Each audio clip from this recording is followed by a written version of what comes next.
Hi everyone, welcome to LearnUp Center's Wednesday webinars on spelling tips for everyone. I'm here with Steve Tattum, Reading Director and founder of the Tattum Reading System. My name is Steve Hagler. I'm the Executive Director of LearnUp Centers. Today's webinar is on spelling tips for everyone. We will have next week's webinars will deal with decoding and reading techniques and how we develop fluency. So we'll be sending out an announcement on that as soon as this webinar is over. Meeting guidelines, thanks for being patient. As you saw, we're always working in technology. Sometimes it works, sometimes we struggle. Thanks for your patience. We have a broad range of participants, so we're going to turn off the chat so everyone can listen and pay attention to what Steve has to say, and we'll turn it on when there's time for questions. You can ask questions along the way to the host, that's me. I will send them off to Steve if it makes sense. If it's something that's a little off topic, we will maybe ask you to share it later. Let Steve teach us his way. There's a lot of ways to get at these issues, and so let's have Steve teach us his way, and we can talk about how they compare to others. There'll be time for Q&A, and we will be recording this and sending out a link to the recording. There's a handout I'll put in the chat and send out to the email as soon as I'm off doing the introductions.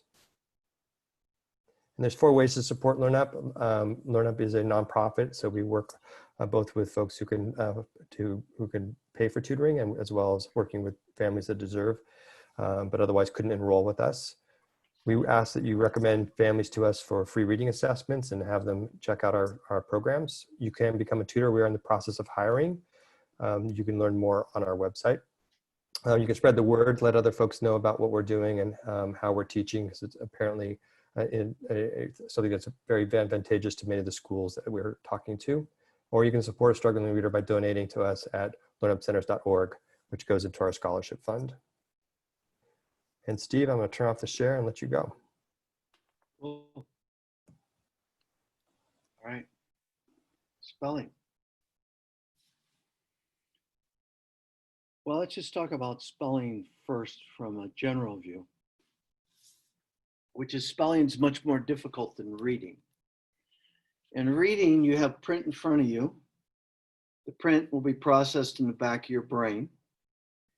It then goes to what's called the word form area, and then spread of activation throughout the left hemisphere.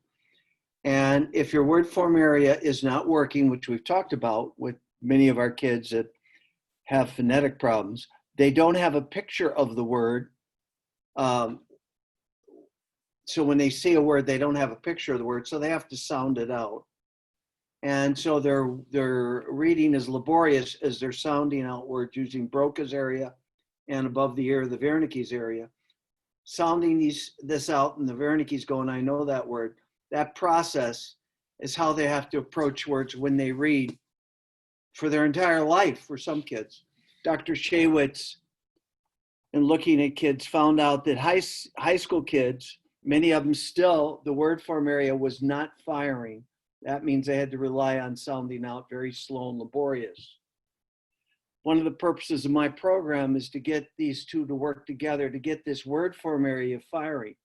Now, if the word form area is not firing for reading, obviously it's not going to be firing for spelling, which requires, in reading, you're actually having a match between the word you see and one in your head. So you see the word like cabin, and if you've got a memory of that word, it stimulates a word in your head.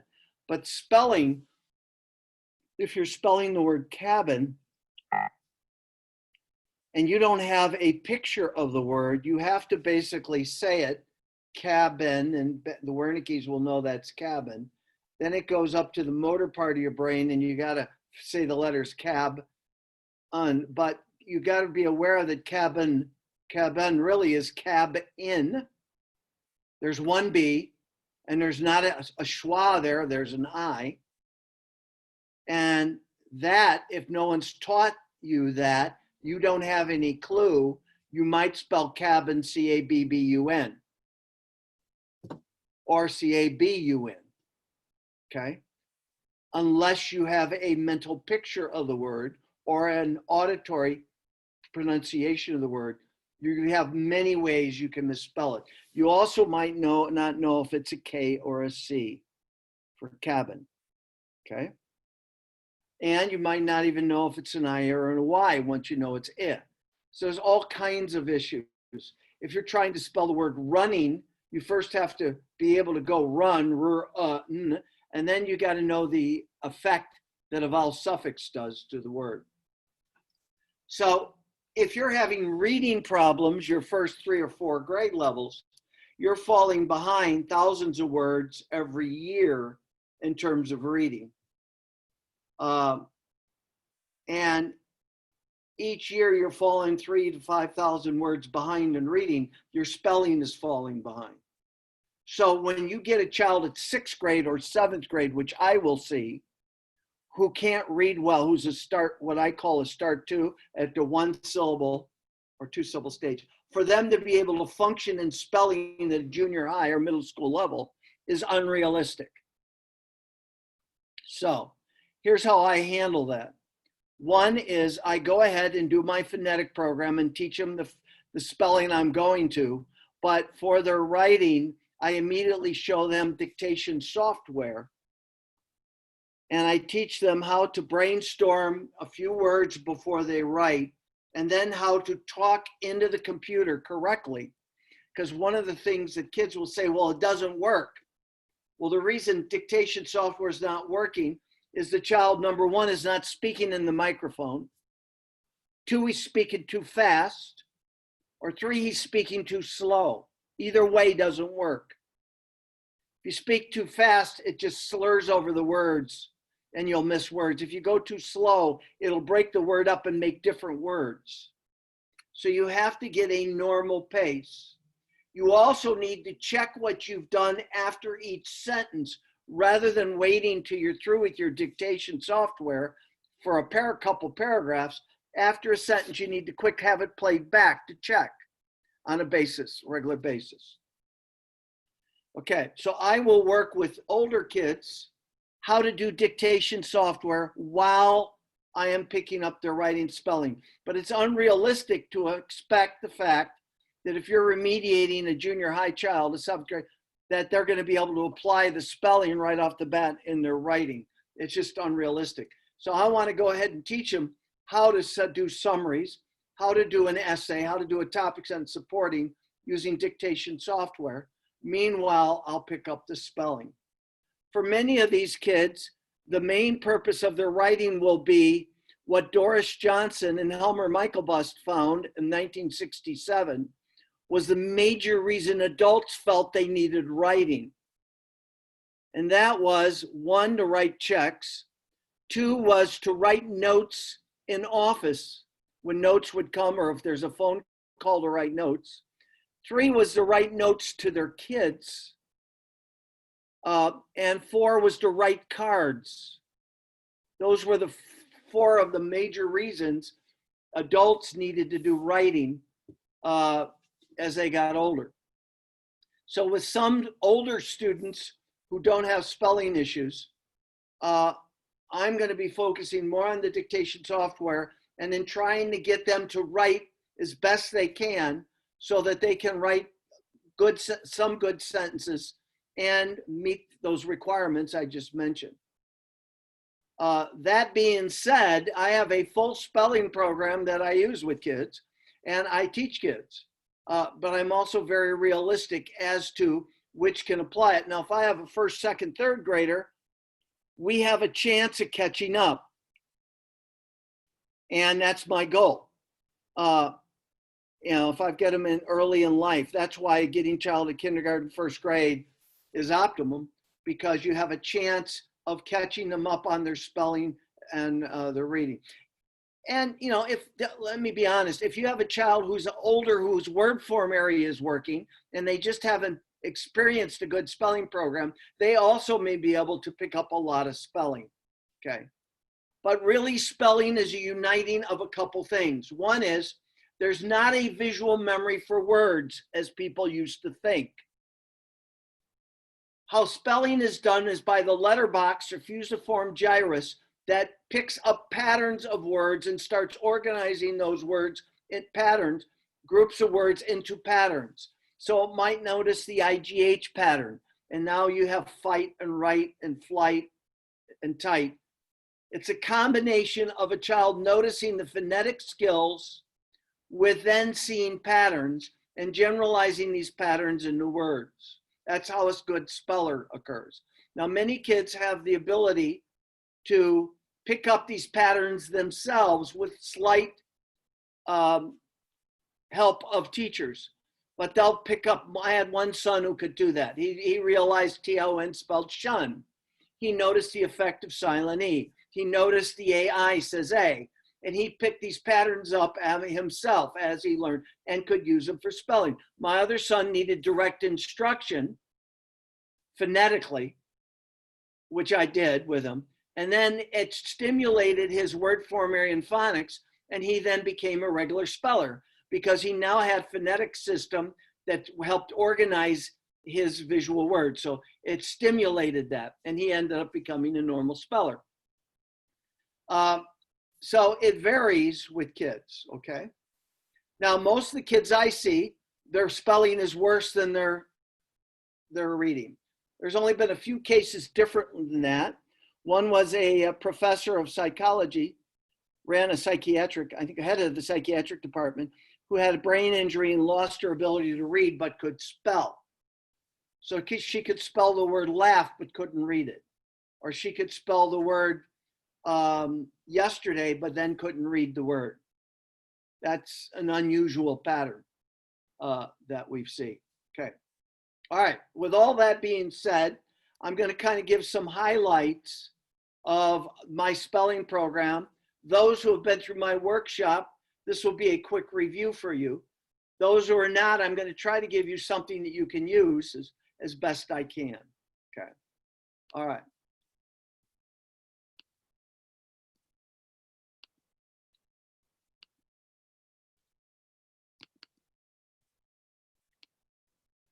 Okay, spelling. Spelling tips. Do you all see, Darlene, can you see the spelling tip sheet here? Okay. All right. Spelling words. Words are dictated or written in the spelling section of the notebook. In general, when you're working spelling, you want a section somewhere where you keep your words. Now, with beginning kindergarten kids, I will often have them do it on a whiteboard initially to break in so they can write big. But at some point, we want to have the spelling words written so that we can compare to see how they're doing. I'll try to get the kids to write the words across so that if I give 10 words a day, I can see a whole week on a page. All I do is scan down. I go, oh, okay, they had trouble with 3-letter words here. And now by the end of the week, they were doing blends. So just by glancing down the page, I can see how they do. So initially, we may be having them write on a whiteboard, but eventually we'd like them in a notebook writing across. We have vowel charts, which I have called the long vowel chart, which I'll talk about, which are also helpful for the kid. And I'll introduce it. To get more in depth, you would need my workshop for this. And then you have dictations. Now in my notebook, I've included sentence dictations for most of the concepts. So if a child's doing pretty well on short vowels, then I will have a sentence dictation where I will dictate a sentence, say it, the child will listen, then I'll break it up into halves or phrases, and then they will write saying the words and write out the phrases. It's getting them to apply the spelling in sentence form. This is once you've taught spelling, this is a good way to review it, okay? In my program, I actually have these dictations grow in complexity of punctuation. So initially I have very simple sentences that I dictate. Then I have simple sentences with words in a sequence where you need commas. And then I will have introductory phrases. I'll have compound sentences, complex sentences. And so I'm showing the child sentence structure. So those who have been through my workshop, you can look at the manual and you'll see at the bottom, those sentence dictations are growing in terms of complexity. Now, if you're not in the workshop and you have taught words, you can simply make your own phrases or sentences from words that are important. Okay. So the words you're working on in a week, you can make phrases. Like for instance, here, fell for the catch is a phrase that's dealing with what I call the hungry rule. Some of you might know it as the floss rule and the generalization rule. Hoping for a relationship is hitting silent E and endings. Pointed to the cow is hitting diphthongs. So those of you that are working spelling during the week with your list, you can put the words into phrases to get them to use it. The idea of a list on Monday and Friday will only work if the child's word form area is firing well. Okay, that's the only way that will be effective. Will not be effective at all for kids with real spelling issues. The only way you can make that work is if the list on Monday is somewhat phonetically controlled. So you're dealing with IGH words and maybe IE words and silent E words, silent I words, so that there's patterns. And then during the week, you're dictating the words where they have to apply the patterns, and then you're including them in phrase and sentence dictation. Then you post-test on Friday. In other words, you're getting them to see the phonetic patterns. That system will work, can be effective. Okay, now spelling rules. Again, this is a review for some of mine, and for others you, it will be new. We have what is called the basic plurals rule, or the ES rule. And this is simply how to know the difference between using an S and an ES. And it's very simple. In ES, we'll add a tap. When you add a tap in plurals, it's an ES. So let's try the word cats. Cats doesn't add a tap for the plural. Cat, cats, no added tap, it's an S. Fin, fins, we didn't add a tap, it's an S. Radio, radio, radios, we didn't add a tap, it's still 3 taps, it's an S. Okay. Now let's try churches. Church, churches is plural. It adds a tap. It's an ES. Tax, taxes adds a tap. It's an ES. Buzz, buzzes adds a tap. One not here is ostrich. Ostriches adds a tap. It's an ES. So it's a pretty simple rule. You use the ES in the plurals when it adds a tap. Now there are programs that call them sibilant sounds when there's a hissing or sibilant sound, such as ks, ch, sh, z. When you have a hissing sound and you make it plural, you add an ES. I used to teach that. So I teach the sibilant sounds, the hissing sounds in it. And what I've tried to do with my spelling is make it simple. So rather than getting technical and calling them sibilant sounds, and I basically just say adds a tap because you can hear it. If I'm spelling the word churches and I'm making a plural, I can hear that sound. Okay, so that's rule 1, plurals rule. Next is called the hungry rule. Now, the hungry rule, that's my watch. The hungry rule is really a combination of what Orton-Gillingham calls the floss rule, FLRS doubles. Some people include Z. I don't worry about Z because there's really only one word you see a lot, which is jazz. You don't see that a lot. I just have memorized it, but you can include Z. But it's called the floss rule, which is FLRS doubles when it's in a 1-syllable word with a short vowel. However, I've noticed that TCH, DGE, and CK actually follow the same principle. So I've combined these two into one rule, which I call the hungry rule. Okay, so I'm going to need to go to my board to show this.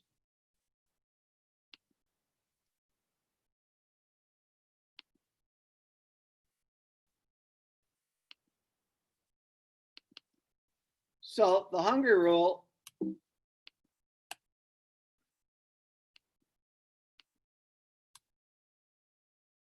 is basically this. If you have a word like the word batch, we have at the end, we have big spellings and small spellings for these sounds. So we have a big spelling, the double F, the small, the big double L, the small, big S, small, big ch, big J. So we have big spellings and small. The first letter of the big spellings is silent. You don't hear it. Okay. Now, the question is, how do we know when to use the big or the small? Well, I compare the big spelling to a dessert. So I'll ask the kids, what's your favorite dessert? And God, I just went to Hershey's here. I'm in Vegas right now, by the way, and there's a chocolate shop in New York, that had the greatest cookie in the world. It was 2 chocolate chip cookies with cream in the middle and whipped cream on top. You could put a little ice cream, a little fudge, great dessert. That would be the kind of thing I'd want a child to say, or I like ice cream with whipped cream and hot fudge. I said, good. So you have this dessert. Do you want a big piece if you're hungry or a small piece? Well, I want a big piece. Well, let's pretend these are big desserts. Okay. Now a short vowel before these endings, it's going to be closed in by these endings. A short vowel by itself is hungry and wants a bigger piece. So in the word batch, notice that this is short because it's going to be closed in by these. In the word batch, it's a hungry vowel. It wants a bigger piece. And it's by itself, so it can do that. Those that know the floss rule in the word bass, again, it's hungry. It takes the bigger piece. Short vowel takes it, okay? If the word was ball, even though the vowel changes a bit, it's still a hungry vowel and wants the bigger piece, okay? So now if we had the word badge, again, we have a short vowel before the ending. Now these are in 1-syllable words, 1-syllable word. We have the short vowel, it's hungry, wants a bigger piece. Okay, pretty straightforward. So I want the kid to picture this as a big dessert. What do you want? Okay.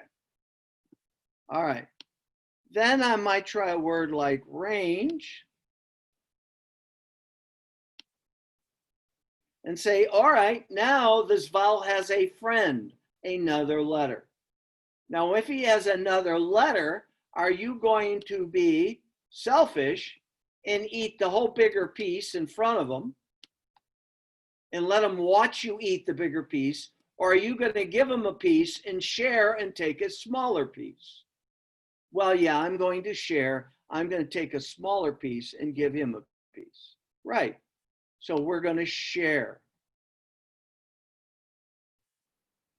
Okay. If the word is ranch, are you going to share, give them the part of that dessert, the tea, or are you going to share and take a smaller piece and give them a piece? Yes, I'm going to share. Okay. Now this works. Let's say if you have a word like this.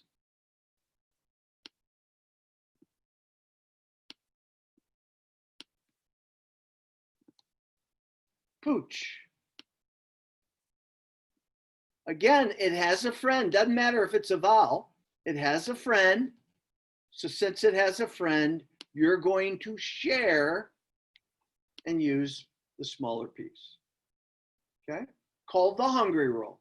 We're comparing the bigger piece at the end to a dessert. Okay. All right. So let's have you try this.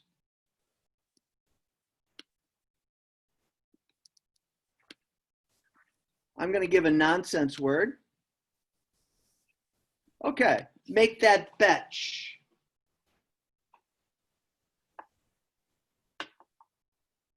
So you ask yourself, is this a hungry vowel? Is it a short vowel, 1-syllable word?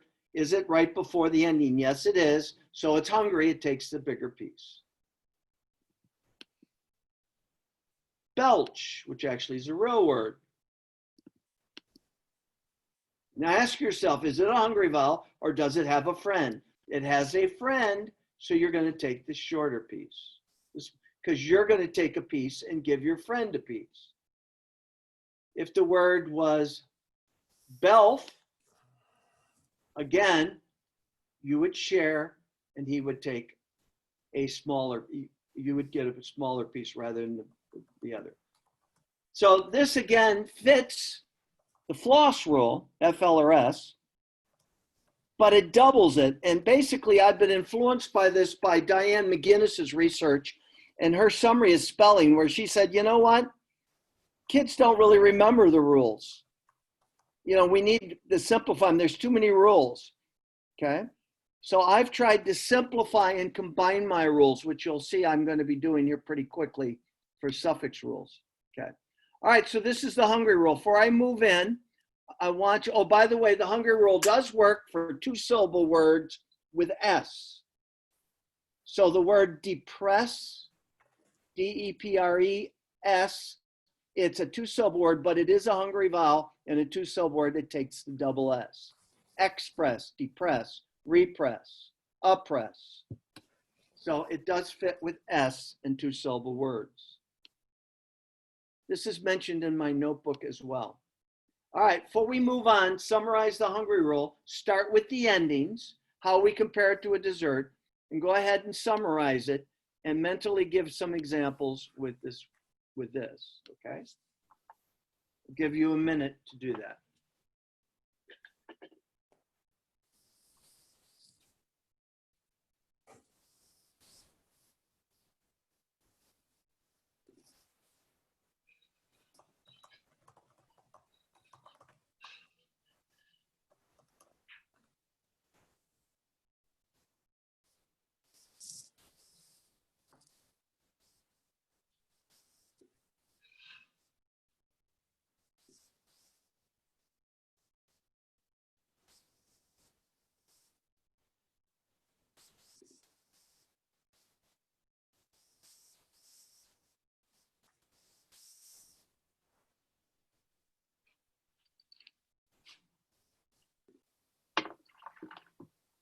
Okay, summary. When you have a one-syllable word with a short vowel, it wants a bigger piece. And between these endings, these hungry endings, we're going to go ahead and use the bigger piece. But if we have another letter, like a friend there, like let's say the word barch or bark, let's say, yeah, bark, bark would take the smaller piece because you'd share with a friend. Okay, that is the hungry rule. Okay. All right, let's go to the next rule.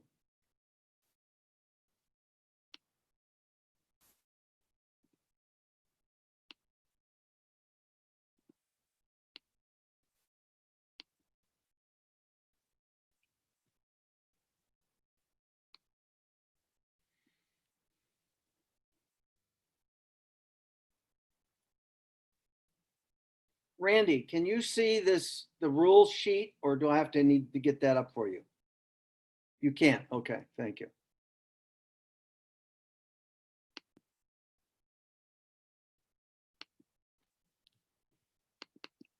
All right, the bully rule. Bodyguard.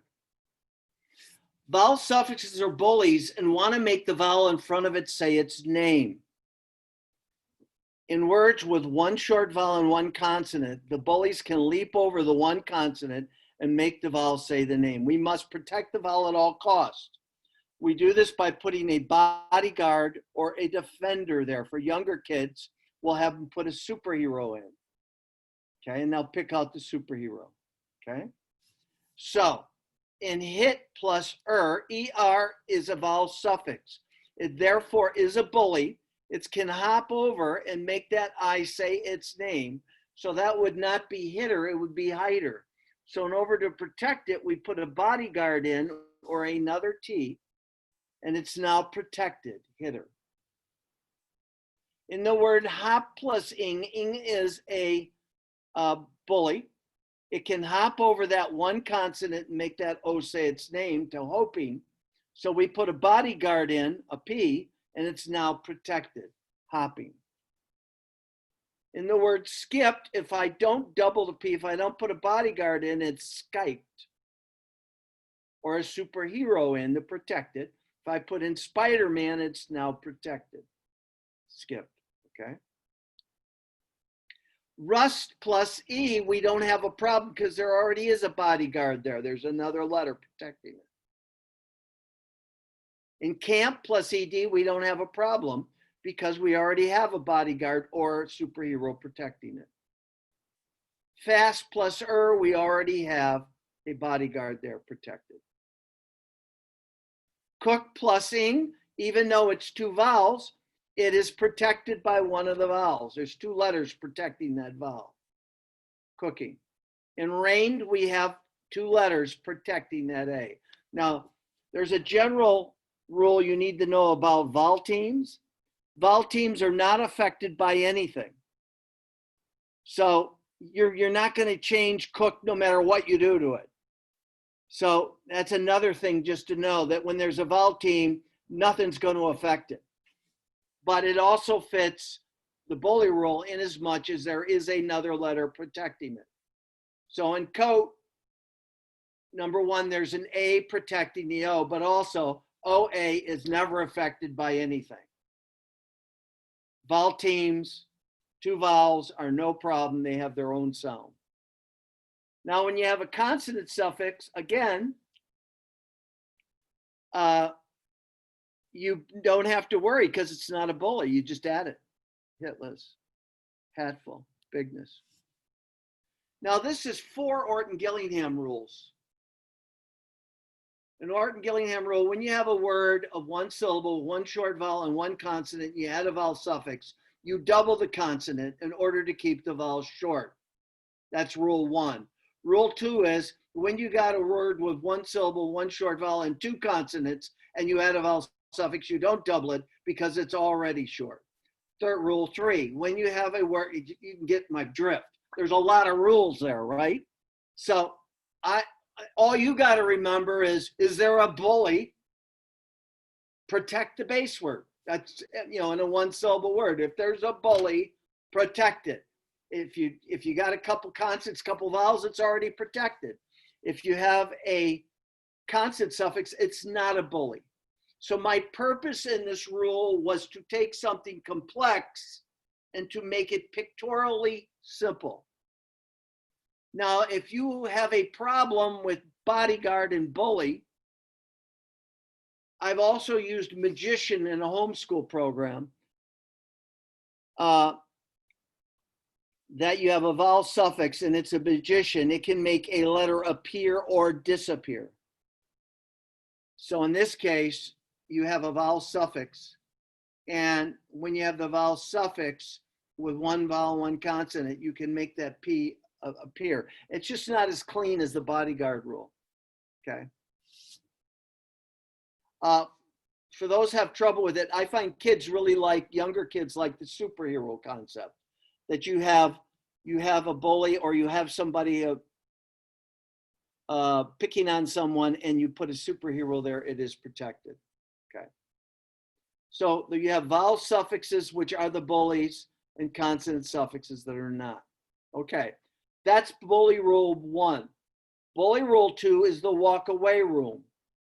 In words that end with an E, vowel suffixes, bullies, want to make these vowels say their name. The same thing that happens here. Keep in mind, in hitter, this vowel suffix wants that I to say I, hider. And so we need a bodyguard to protect it. Well, if we have the word hoping, this bully wants to make the E say its name. So it's hope-eing. In order to protect it, we use a higher evolved technique.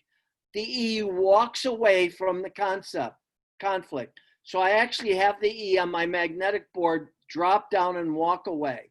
Now the E was teaching the O to say its name.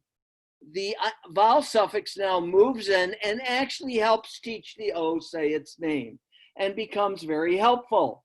So by avoiding the conflict, you actually help the vowel suffix become a meaningful, positive member of society. He graduates from high school, goes on to college, ends up becoming a lawyer, and actually protects people who are disadvantaged, all because you walked away from the conflict, okay? So an excused this bully here is going to make that E say its name. The E walks away. And this becomes helpful and makes the U say its name, excused. Same with maker. The E walks away. Again, this would be considered like the 6th rule for suffixes. 5 rules here and another. But the nice thing about this is really just one rule. In the bully rule, you got to protect the base word at all costs. Okay. Here we're protecting the base word by walking away. Now, when there's a consonant suffix, there's no problem. So when we have hope plus less, you just add it and it's hopeless. Useful, it's a consonant suffix. It's not a bully, you just add it. Now, it's important you just add it because if you actually changed it, if you drop the E in hopeless, it would be hopless. It would change the word. In gladly, here you just add the suffix because it is a consonant suffix. So consonant suffixes are not bullies and do not affect the base word. Okay. All right. So I would like you to review in your mind the difference between bully rule 1 and bully rule 2.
Okay.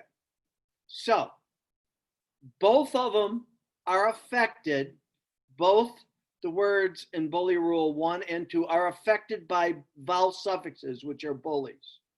The difference is in bully rule 1, when you have a word with a short vowel and consonant,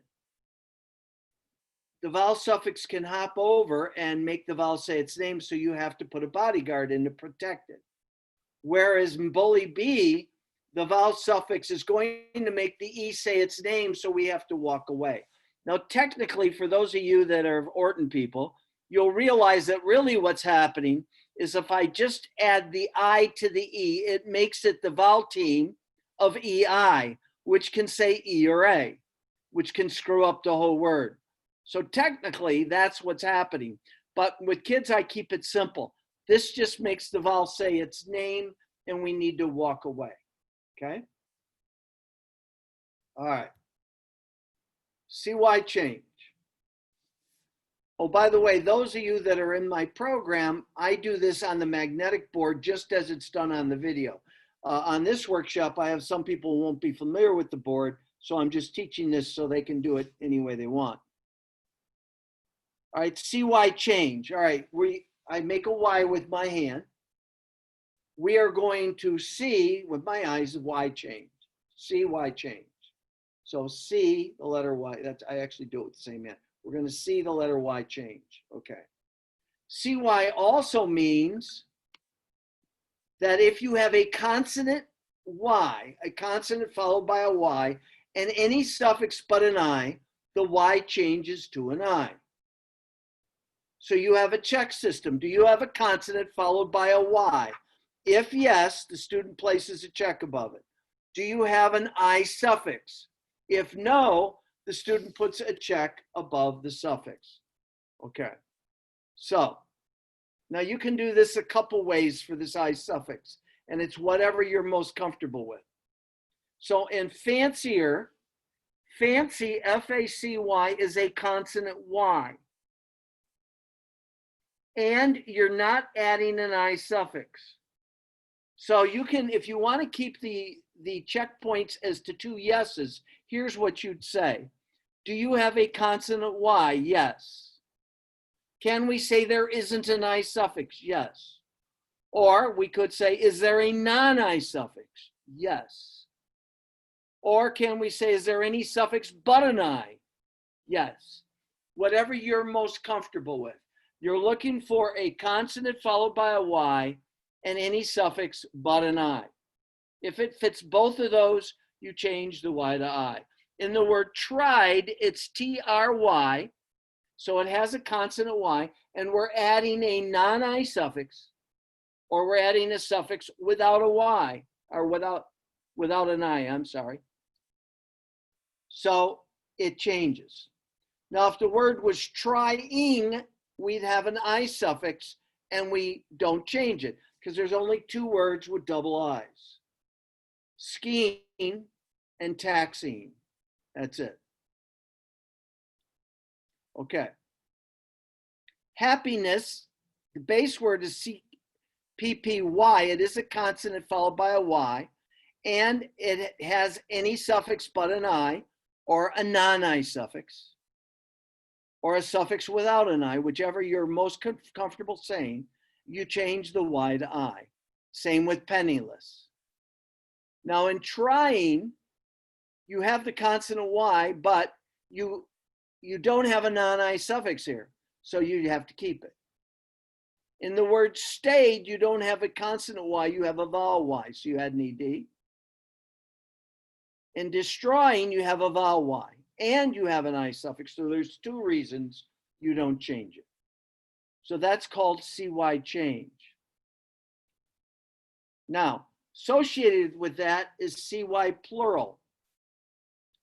CY plural is when we have a consonant Y and we're adding an ES.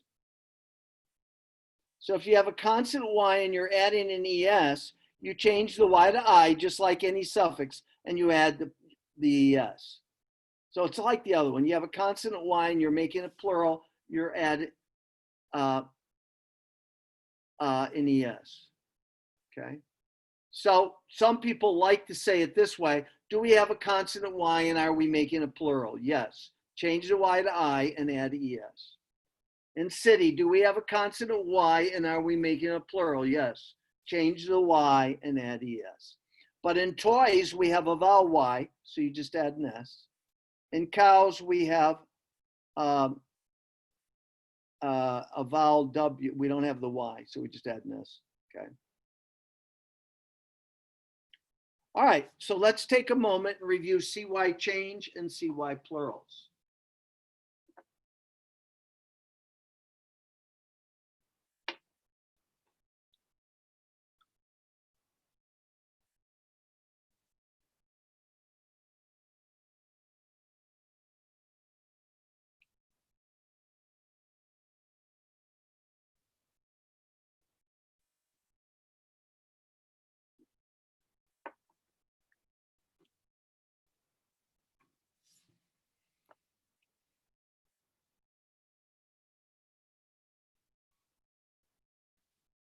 Okay, so this is primarily dealing with words that end in consonant Y. Okay, and so you just need to be aware when you have a word ending in consonant Y, you may be changing that Y to an I. So when we see a Y, you're seeing Y change, you're seeing Y change, and the Y is changing to an I, seeing Y change to an I. All right, I before E rule, most of you know this, use I before E except after C, or what sounded like A as in neighbor or way. Some of you haven't heard the last part of it. So in neighbor, it's an EI, and in way, it's an EI. Others use I before E, so they're simply like the word chief. You use the IE because it's not right after a C, and thief and belief, but receive, you have the C, so it's an EI and deceive. So this is one rule that's actually taught in English class. And there's a lot of words that doesn't fit. So, I mean, these you'd have to go through, but it's a rule. Okay. And the long vowel spellings. Now, the long vowel spellings is pretty involved. Orton people will know this, but others may not. So I'm just going to do a minute review of this, and this is gone into depth in my workshop, But basically, all the long vowels fit the same pattern. If you have an open syllable, you just use the vowel. Open syllable is one that ends in vowel, like radar. You're just using an A. Writer, you're just using an I. Event, you just use an E. Open, you just use an O. If there's a consonant after the vowel, you add an E. So in the word five, you have a V after the I, and if I don't add an E, it's fib, so I have to add an E. In the word athlete, I have a T after the E, and if I don't add the E, it's athlete, so I have to add an E. In the word gate, G-A-T, if I don't add an E, it's gat. So when I have a consonant after that vowel, I have to add an E. Cube, I have to add an E. And hope. And end has a tail. Two types of tails, like a monkey's tail. A monkey may has a downward tail or an upward tail. Y is a downward tail letter, has a downward tail. W is an upward tail, and I'll actually exaggerate the upper tail. The ending spellings have tails. So Y, like fly, cry, apply, has a downward tail. Downward tail. The word penny has a downward tail for E. Okay. A Y, like play, has a downward tail. Whereas U has an upward tail, W, upward tail, like the word pew, nephew, upward tail is your best bet.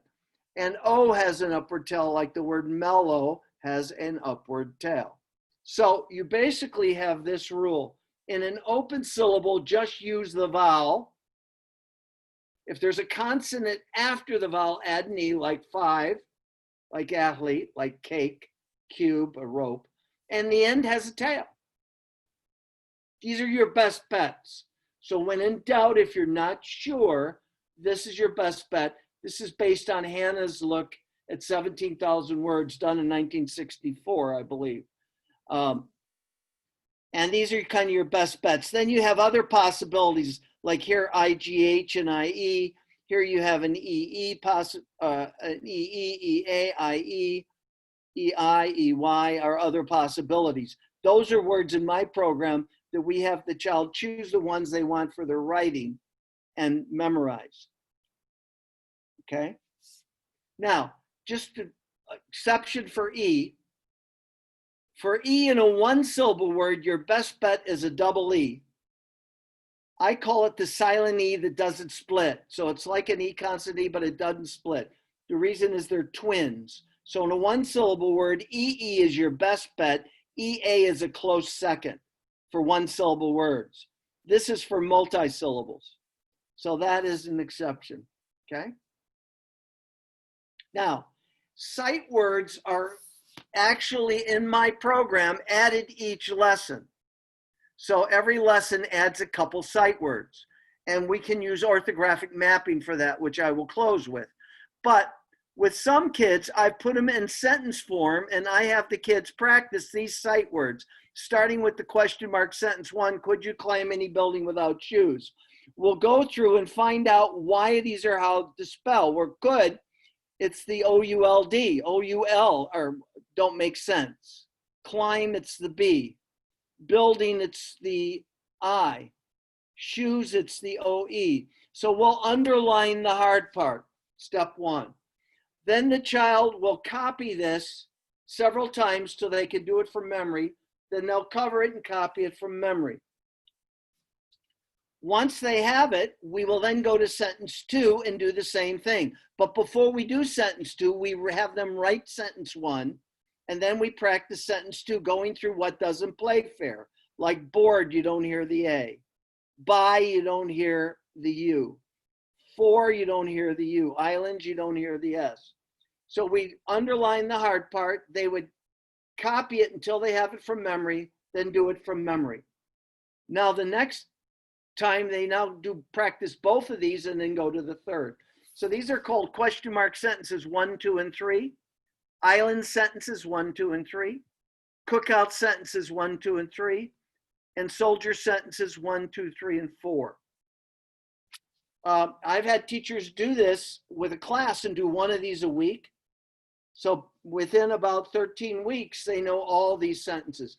And so their spelling test looks like this. Do your 3 question mark sentences, or do your 3 island sentences, or we'll dictate it. So this is a way of dealing with it. Now, in my program, how I set up spelling is by doing what's called tracking. And this is an example of a tracking sequence that's spread around my 20-some concepts. But the child will be going, I will say, let's go a little farther up. Let's go to here. I'll say, okay, make the word rest on the board, and they'll go rest. Make it crest, and they'll change crest. Now make it crist, and they'll go crist, and they'll change. So we work getting them to associate sounds with varied positions. And we practice them in sounds and nonsense words before we apply it in real words. This is done for you in my program. But here's an example of a sequence of tracking that I started with years ago, 30, 40 years ago, when I first started tracking. And here's a sequence I use that goes all the way through diphthongs, okay? And again, what I'm working with here is phonemic, advanced phonemic awareness, which helps spelling. Okay, let's close with orthographic mapping. Now, for sight words, we recommend you do orthographic mapping. In my program, I add a couple sight words per lesson. Like you might have the word was and the word laugh are sight words. Okay, now, so the first thing, if let's say I'm dealing with the word was, I will say the word was and tap out the sounds. So I'll say, today we're going to learn the word was. So I'm right here. Oh, you can't see this, can you?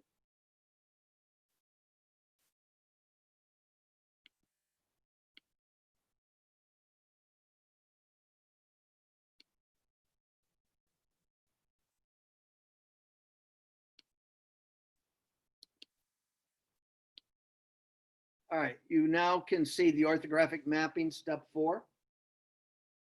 Rosemary, can you see that? Okay, good. All right, so first thing I'm going to do, I'm going to say the word was, and I'm going to tap it out. Was, okay? This a kindergarten will often use this to initially start the fingers. Okay. All right. Then the child will have a sheet like this.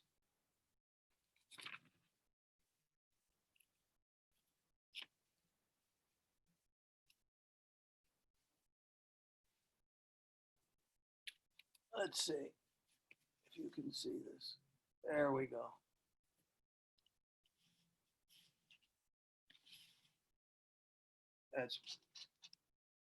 And they will have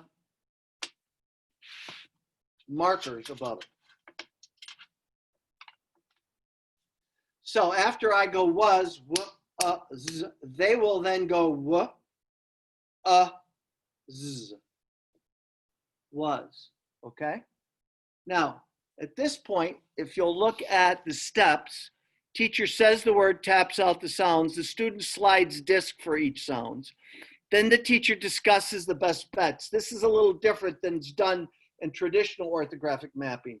But in my program, I have what are considered the best bets based on Hannah's research in the 64. So I would say, what's our best bet for what? W. This usually should be a U, right? Z, well, Z at the end actually is often an S.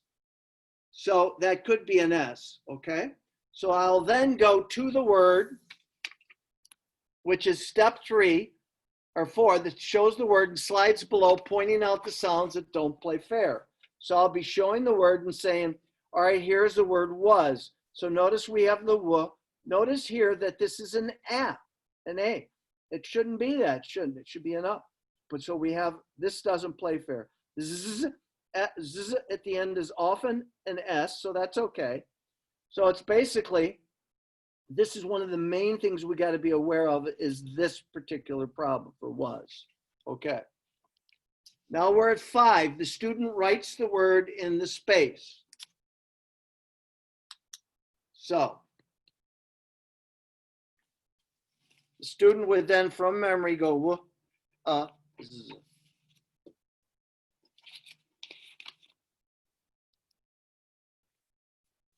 And write it, okay? Great. The teacher then shows the word to the child and they check it. Z. Okay. All right.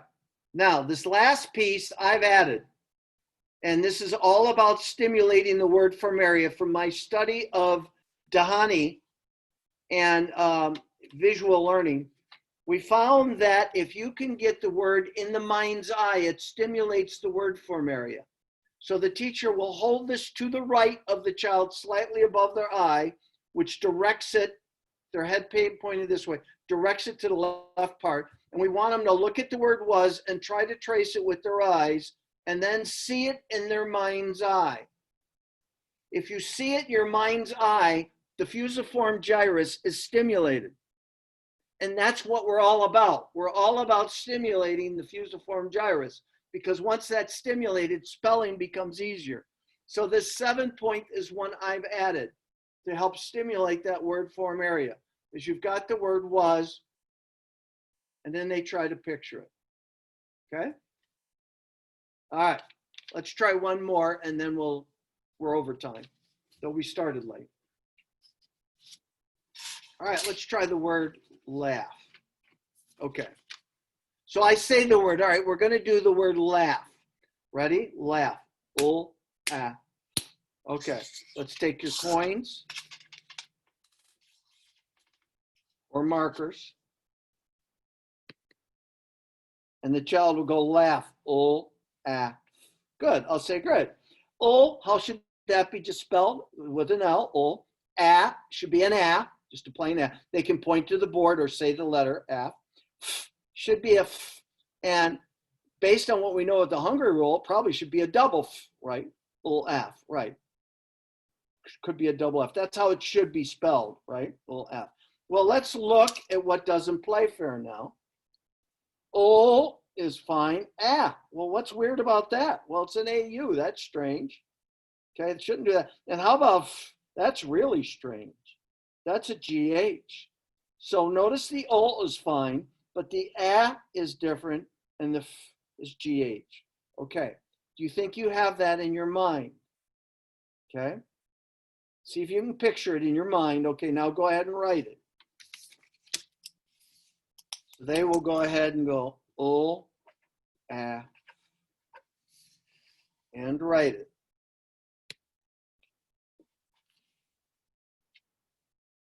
Okay. Then I will show the word and we'll check. If they had trouble, we'll have them make the correction. If let's say they left the U out, we'd have them add the U. If let's say they put an E here, we'd have them cross the E and put the A above it. Then I'd have them do it again. Okay, now at this point, I add 0.7 where I take the word, put it up here to the right, try to get them to look so much straight ahead, because what that does, the interior of this eye and the exterior of this eye connect to the left part of the brain or the word form area. So we look, we try to get them to trace it with their eyes and then see if they can picture it in their mind's eye.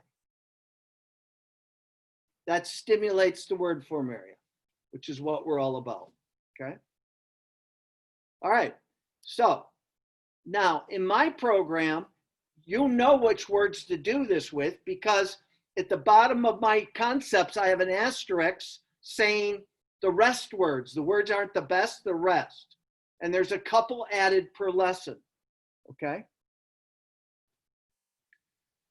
Just as a footnote, so if I'm dealing with could, would, and should, I call those OU lazy dog words.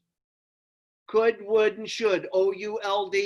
So I'll do this technique with one of them, could, then call them OU lazy dog words and teach the rest. All right, then I have like here, and I have the 3 place words. Here, there, and where. So once I do here,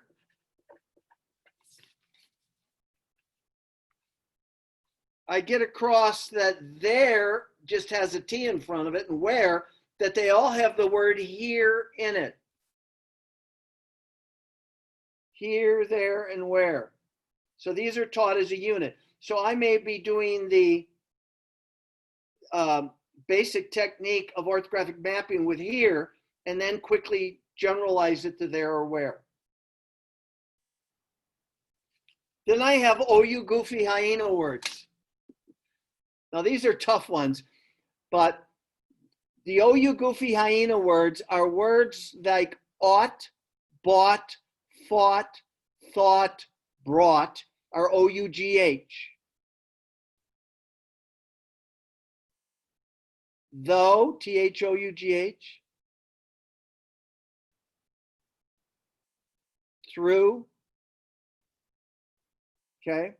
There's a slew of OUGH words. So you group them together by sounds. So you do the ought words first, and then maybe the oo words next.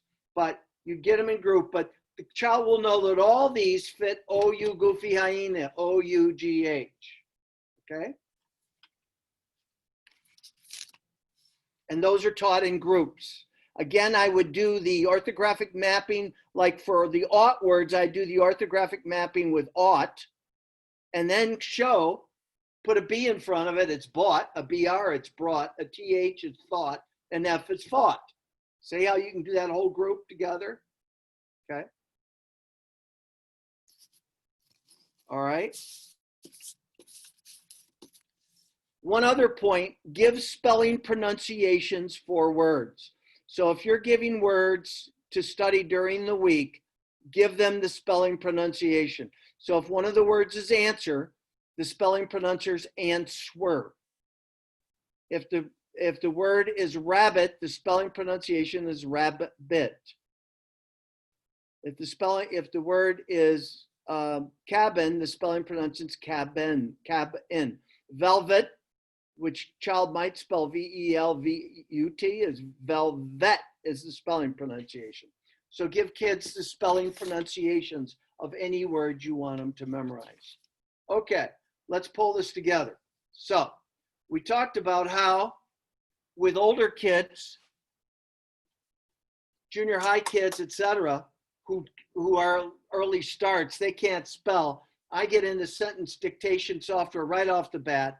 I have them brainstorm before they write 4 or 5 words, then learn to dictate sentences, how to talk into the speaker, how to check per sentence, and get them so that they can start catching up with their writing assignments and spelling day 1. Meanwhile, I'll go through a spelling program to help them at least write notes and things, but I'll do the best I can there.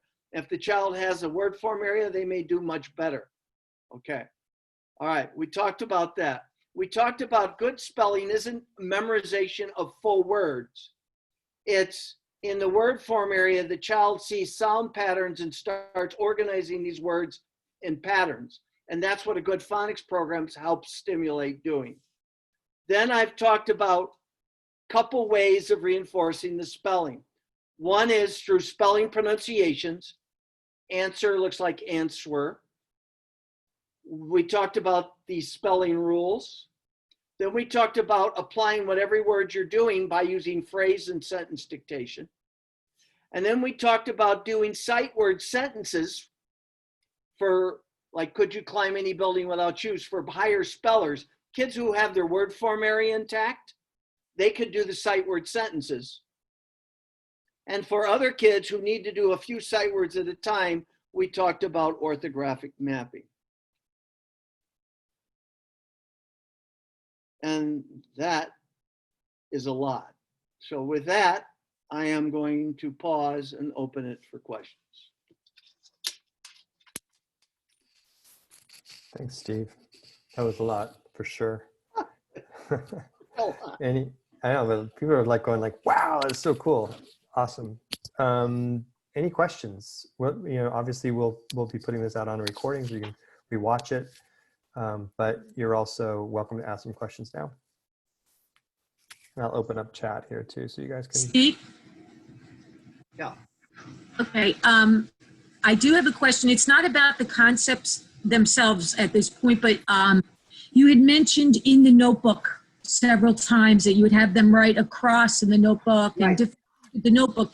But I don't remember, did you ever show us like what goes in? Notebook we can look How at. is it organized? Okay. I did once, but you know, we covered a lot, so I don't expect you to remember it. Yeah. Let me show you what this is optional, this notebook. You can do it any way you want, but I give you a possibility if you want, okay? And it's in the manual, so let me get this. Have to find, okay. And I believe it's right after concept 1. Yeah.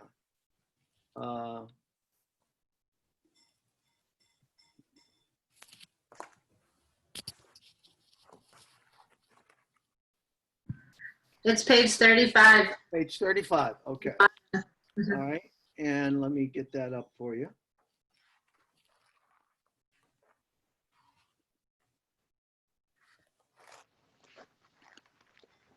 Okay, so this is a possibility for your notebook. We have a variation of this we use at the clinic.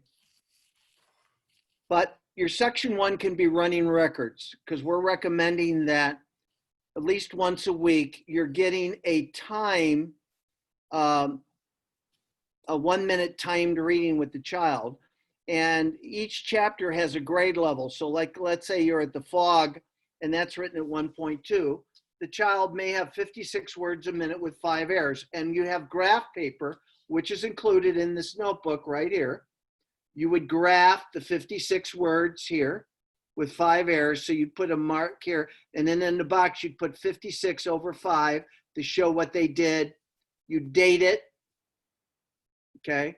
Up here, you would put the book and grade level, so like fog 1.9. And you do this at least once a week, and you would have this at the running records. You might also time diagnostics. So anything you time or graph would go here.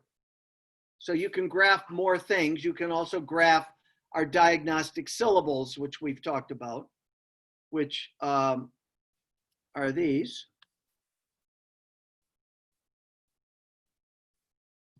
Okay. Those who have been in my course, like let's say you're reviewing, this is concept 12, and you're timing them here. You could make a graph for how fast they do these 10. Our goal is to beat 10 seconds, okay? So I did this with my kids today, and they started out with this at 36 seconds, 34 seconds. So my goal is to get them down to 10 on this particular list. It's the first time we did this with them. You could graph that as well. Okay, so that's section 1.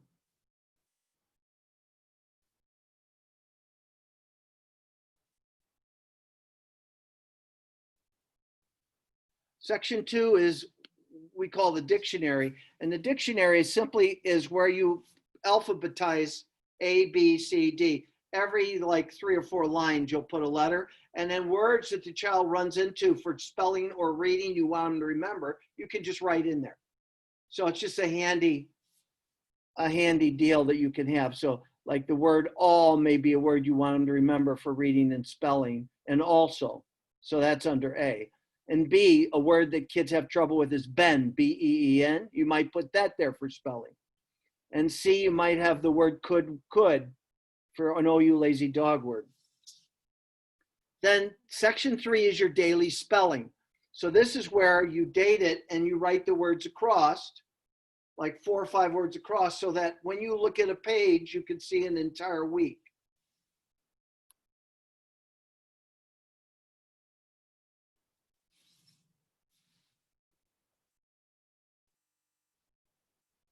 Then section 4 is a daily written response. This is where when they're done with their reading, they'll do their written summary. And they can do a summary, reaction, or reflection. Initially, it'll be a summary. Summaries correlate with comprehension. But once they're getting good at summaries, they can do a reaction to the reading. I like this or didn't like it because of this or that. And I thought this should happen. Or a reflection. This reminds me of when I was a kid, or whatever. So they can do three types of different reactions. I tend in the writing to have the kid brainstorm 4 or 5 words before they write, because that improves the quality of writing from a body of research. Just brainstorming a few words for you write improves your writing. Now, with beginning start 1s and 2s, I will often have the child give me a few words which I'll write, and then they'll dictate the sentences, and I will write them, correcting the punctuation as I go. So as I start, I'll say, okay, this is the beginning of the sentence. I need a capital. This is the end. I need a period. Now let me see. Do I have a who or what did what? Yes, I did. Okay, then I'll do the next one. I need to start with a capital. Do I have a who or what? It needs to end with a period. Did I spell this word right? It's a hungry word. I did. What I'm setting up is COPS, capital, organization, punctuation, spell. So initially I will walk through. Then the next step is they'll dictate words. I'll write the first sentence. I'll write the next. And this is scaffolding. And then eventually I give them over. I might get the words and then I'll write both sentences, and eventually they do the whole thing, okay? Like the kids I'm working with today, we read Pep Baker, the first chapter of Pep Baker and the Georgetown Ghost. And their writing today was, I want you to explain what happened to Pep as he walked down the street, and on Halloween, he was attacked by a scarecrow and bats and all kinds of things. Explain how that occurred. So that was their written response for today. And then tomorrow, first thing we're going to do is look at it, kind of have them read it to me and talk about it, because there's 2 kids, see what they disagree, and then we'll correct it. So with the older kids, I'll often have them do the writing at home. And in homework, anything you give a kid, like comprehension sheets, or if you give a bingo sheet you play with or whatever, this is kind of your grab all, is your 5th section, okay? So this is a possibility for a notebook, okay? Great. All right, great question, Sherry. Somebody else? I have a question. Shoot. Today I was working with my niece on the R family, and we were reviewing a lot of the past spelling patterns, and the word that she was to spell was discovered. And I think I know the answer to this, but we get to the end, and she knew that ED was a bully suffix. But ER is also a suffix. So she wanted to double the R because the ED was a bully. But is it true that you said that, kind of like your vowel teams, that the ER or the R controlled always trumps a situation? It's a pretty involved thing you're getting to. So let's first start with bully. Bully applies to 1-syllable words. Okay. Now it can apply to 2-syllable words. Okay. When the accent's on the 2nd syllable. So in limit, your jaw drops on the accent. Limit, the accent's on the 1st syllable. So limited, you wouldn't double. Omit the accents on the 2nd syllable, and you double. However, I see that violated in books. Like I just finished A Gentleman in Moscow, which was a great book. And I noticed that one of their words, they doubled that didn't fit it. So I found that rule is not honored by everyone. In other words, when you're dealing with multi-syllables, sometimes they double it when it's accented, sometimes not. I don't really focus or teach much on it. But if you were dealing with that, the key thing, it's a 2-syllable word where the accent's on the last syllable. And you'd know it by where your jaw drops. Omit. Okay. Omitted drops. So if I added a vowel suffix, omitted, it would be doubled. Emit, it drops emitted. Problem is, a lot of kids can't pick up the accent. That's why it often isn't taught. And again, I find that it's not religiously held to by a lot of writers. But if you were to do, that's for 2-syllable words. So discover doesn't fit those. So discover That's what is the, actually okay. something I would apply line spelling with. And line spelling, I didn't mention this in the workshop, but when I begin with multi-syllable words, I will have them say the syllables discover and do discover. Now, I can approach discover 2 ways. Discover looks like discover. I tell them what it looks like. Discover looks like discover. Discov, C-O-V, is best bet for is an E-R. Discover, okay? But notice that this O is next to a V. We can't see it. There's a rule we taught called the scribal O, which is a long Steve, we time can't see ago. Pardon me? We can't see it. You will in a second.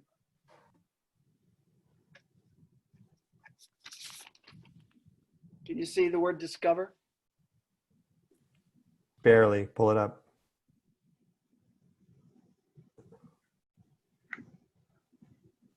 There. There.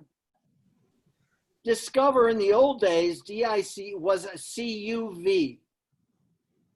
And the scribes we talked about when Rome fell in 476 AD and all the books got ruined, the scribes, church scribes, the Benedictine monks, copied the books. And when they copied it, they found that U was hard to read next to an MN or V. So they put a diacritical marking above it to help remember that, to help differentiate it from the V. And that diacritical marking helped differentiate it, but it made it look like an O. When Gutenberg developed the press in 1450, he saw these O's next to M, N, or V. And so discover, which should be C-U-V-E-R, is C-O-V-E-R because of the scribal O. Now, that's a technical presentation. Now, with a child initially, I would say the words discover looks like discover. But once I teach scribal O, I'd say, well, it's next to a V. What's your best bet for next to a V? And it's an O. Got it. Yep, perfect. Great. Thank you. Nice question. About where in the concepts are the OU lazy dog and the OU laughing hyena? When is it? They're mentioned as you go through them, right off the bat. I'll just have to look. It's under the rest. Let's see.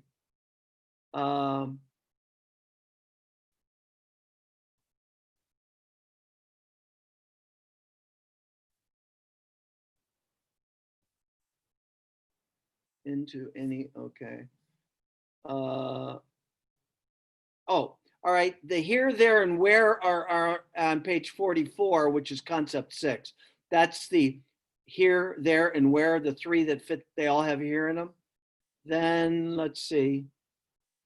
Oh, you lazy dogs are at the next concept, which is concept 7. Could, would, and should are oh, you lazy dog words. And then oh, you goofy hyena are quite a ways away. The next group are from, been, and come, which are all orthographic mapping words. From actually fits the very thing we talked about, which if you knew scribal O, from is not a sight word. It's a U next to an M, N, or V that's been changed to an O. The same with come. Come is the same thing. Many of the scribal O's have E's added for some reason, I'm not sure. But come also fits the scribal O. So scribal O is actually infiltrated our language a lot. Ben is a tough word. But in England, Ben actually rhymes, I think, sen. There's a couple EE words which we pronounce with E. In England, they're pronounced eh. And so Ben fits in with that group. All right, so then we got laugh and friends, which are again orthographic mapping words. Are you guys, by the way, seeing my concepts now as I'm doing this? Good, okay. I see it. It's on page 66, the hyena ones. Okay, page 66. So since they're not on the spelling checklist, is that something with somebody who's really behind on spelling? Would you skip that? Oh, 1 second here. These are some of the goofy hyena words, and the next page has more of them. Yeah. All right, what was that now? These two concepts aren't on the spelling checklist, you know, for the people who they're reading and their spelling aren't matched. Would you skip them in favor of moving down the spelling checklist? Or should they really be there because they're part of that concept? Okay, so they are on the spelling checklist, but they are in the concept of the spelling checklist. They're not listed there. So if you were to look on the spelling checklist for, well, walkers is actually under the reading checklist, right? So walkers, when you're doing a walker lesson and you're doing the spelling and reading, you have these words listed as rest words. Keep in mind that just because it's a reading concept doesn't mean there's spelling's not involved. It's just that the spelling rules are on the right side, the reading's on the left. But the right has to do with the spelling rules and generalizations. The left has to do with the spelling as it relates to reading. So when you're doing the walker lesson, you could introduce those words, okay? Now, if I have a start 4 child whose word form area is firing, I might often do the sight word sentences with them. Could you climb any building without shoes, and do that whole package? Actually, I have the couple guys I'm working with now, they used to not have any visual memory, but their word form area is starting to work. So I might give that a try with them next week and just to see what happens. But yeah, their word form area is now firing. And the line spelling, Steve, is that where you put a line for them to write the words on, but the line is divided into syllables or sounds? Yeah. It's like, Line spelling's introduced to concept 8. I'm going to go to concept 8. well, it's right here. It says in this, with the walkers, you can use line spelling with large words. Right. But a Okay. concept 8 is where it's initially introduced, and then you can use it forever. But let's see, at concept 8, it says, page 50, begin line spelling. The teacher says the word, the student echoes the word while drawing a line for each syllable. Then the teachers tell the student the word looks like. So an example would be, the word is cabin, and the child would draw the lines cabin. Then the teacher says, looks like cab-en. All right, if the word's answer, the child would go answer and draw the 2 lines. Then the teacher says, looks like answer. Now, as the young lady mentioned earlier about discover, when you have a tough word like that, I would line spell it and say, okay, let's line spell discover. And so she'd go discover, discover, and then I'd say, looks like discover, unless I taught Scribe-O. If I taught Scribe-O, I'd say it's discover. Remember what you learned about Scribe-O. Okay.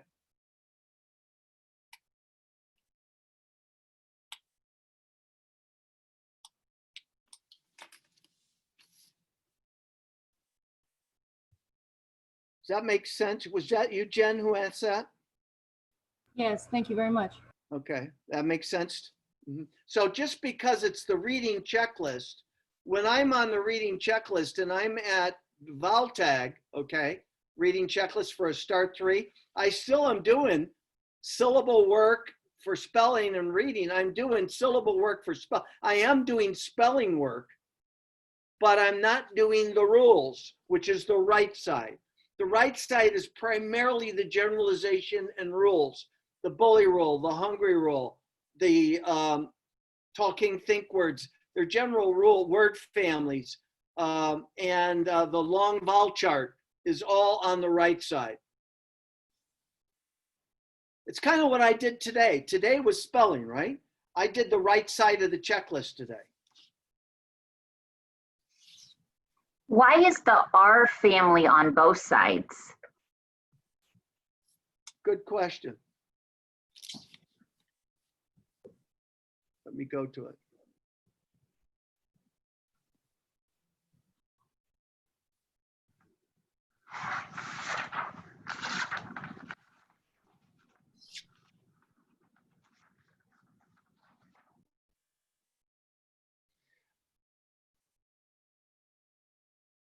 All right, the reason is we're basically getting into the best and the rest, and OR and AR are spelling concepts for the R family. I could have just as easily kept them under here, but the deal is for reading, I don't really focus on that as much. They will have the best bet for her, but this is kind of given a little additional, the OR after a W and T for a profession, and AR after an L are kind of more just spelling concepts. So I'm kind of giving that double duty. I could have put it under the reading if I wanted to. It's just like under diphthongs, the learn rule is a diphthong rule. It's that AW and OW go before LER or N, but it's kind of a rule type thing, so I put it under the spelling. The reason for that is this. I do not want to hold back the reading because of the spelling. And I'm trying to force teachers to realize that this goes ahead. And even though they don't know the learn rule, who cares? Move ahead with their reading. That's why I did it. I made a lot of decisions that are questionable as I put this together that I could have done a dozen different ways, but it works the way it is. The way I put it here was primarily to make sure that you were not held back on the reading because of spelling. Okay, Great so question. even though the sight words. Wait, who asked that question? Was that you, Mandy? You're the first one who ever noticed that. Yeah, Mandy. Yeah, good for you. Thank you. So even though you're doing those sight words with the reading checklist, you wouldn't hold them back if they couldn't spell. No, cough, absolutely bark, not. No, in fact, Jen, if somebody doesn't have a visual memory, their word form area is not firing, I'm not keeping up with those sight words. There's no way I can. So if their word form area is not firing, I may have the first few words from concept 1 and 2, and that may be as far as I get for a while. But if their word form area is firing, I may be able to move along as I go. And the more you get involved in this, the more it's going to be real clear to you when that word form area is working and when it's not. And you're going to know the day it fires. It will be an exciting day for you because they will be sounding out words every time they see it, and suddenly they won't do that anymore. And that means the word form area is firing. Yeah.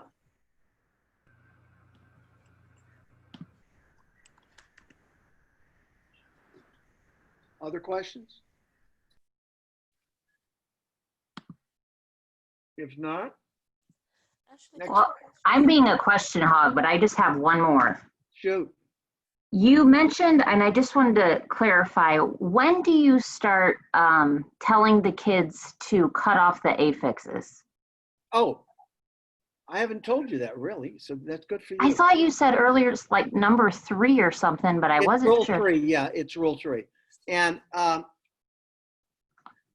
when we start adding the prefixes, which is concept 9D or 9C, and then 9D we're adding the endings, shun and jur and chur. That's when you can start mentioning and knock those off when you see them, the affixes. So if you have a word like reputation, you can knock off the shun. relocation. Well, there's a re, you can knock it off in the shun, and now you just got low-K is all you got to do. So it'd be right at concept 9D, it can be introduced. Is that, in talking about that, I'm thinking about some of the strategies that they use for attacking multi-syllable words. And I know at least one of them is, you know, separate the prefixes and the suffixes and then figure out the middle. So you're talking about that when we're decoding multi-syllable words. Exactly. Okay, it's okay. If you're starting and you've got, you know, reclaim. Okay, well, you know, you know, so how would you do the rest? It's like strategies for doing those. Yeah. Now, Okay. here's the deal.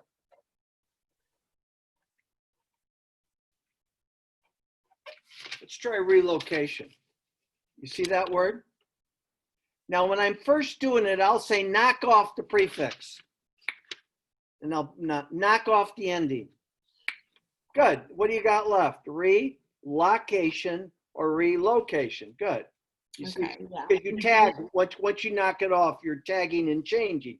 The tag and change never change. However, you can, eventually I want this to smoothly translate to reading, in which case they could approach that differently this way.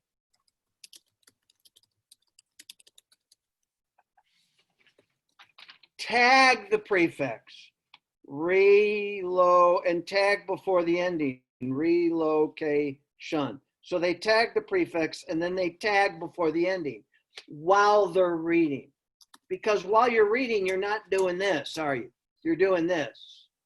So we can move from knock it off to go ahead, tag the prefix and tag before the ending. Does that make sense? This is kind of advanced stuff I'm getting to you now, but that you guys are obviously thinking about it, so we'll talk about it. So, but initially with the kids, when I go to the multi-syllable, I'll say, hey, let's knock off the endings. Let's knock off what's left. But I want them to be able to smoothly swing into it. Now, my two guys that I work with are pretty good at big syllables now because they won't know the word. It's real clear. And it's a tough word that isn't perfectly matched with how it's pronounced, like conscientious, something like that. But they'll play with it, and I know what they're going is what makes sense as they're doing it, and then I'll get it, conscientious. Because they're doing what good readers do. They're using their word attack with context. Keep in mind that we are approximation, we're not perfect. Now, it's not context. Using the 3Q system, which is a disaster, which is based on context, some of the sounds, and syntax without teaching phonics. They just use those 3 Qs. It's an absolute disaster for a child who needs phonetics, which is anywhere from 30 to 60% of our population have to have that to read, depending on their socioeconomic status. That method basically is using context a lot to work out words. We're using word attack, but also what makes sense here, because that helps the word attack. So if I'm working out conscientious, and I've heard the word, this girl was very scrupulous. She was conscientious, because as you're sounding out the word, you're reducing the amount of words that are possible to very few. Scrupulous, there's really only one word, conscientious, that fits that. So whereas with the way whole language does it with the 3Q system, you're guessing words when you have a whole slew that are possible. What we're doing is by our word attack, we're narrowing down what's possible to only a couple. That's the difference. That's the first time I ever explained it that way. That makes sense, actually, now that I think about it. And Shaywitz, when she talks about, she mentions the queuing systems in her book, but she calls them, they're the self-checking systems. after you've sounded it out, those cues then help you know if you had the right Yeah. sound there or you need to fix it based on those other pieces. Yeah, I would concur somewhat with that, and others I would say that the context very definitely helps you if you're a good reader, because as you are sounding out the word, you are actually reducing the amount of words available to you that actually fit within that context. Right. So that it helps speed up your word attack, and then there's confirmation. But contrary to what whole language thinks, is people are not using context to get the words. We know from visual studies that the actual saying of the sounds of the words occurs before the meaning. So that your actual breaking words in the syllables, the segmenting the words in syllables, occurs before context enters your mind. So your best readers are basically quickly breaking down the words into their syllables, and then context is reinforcing it.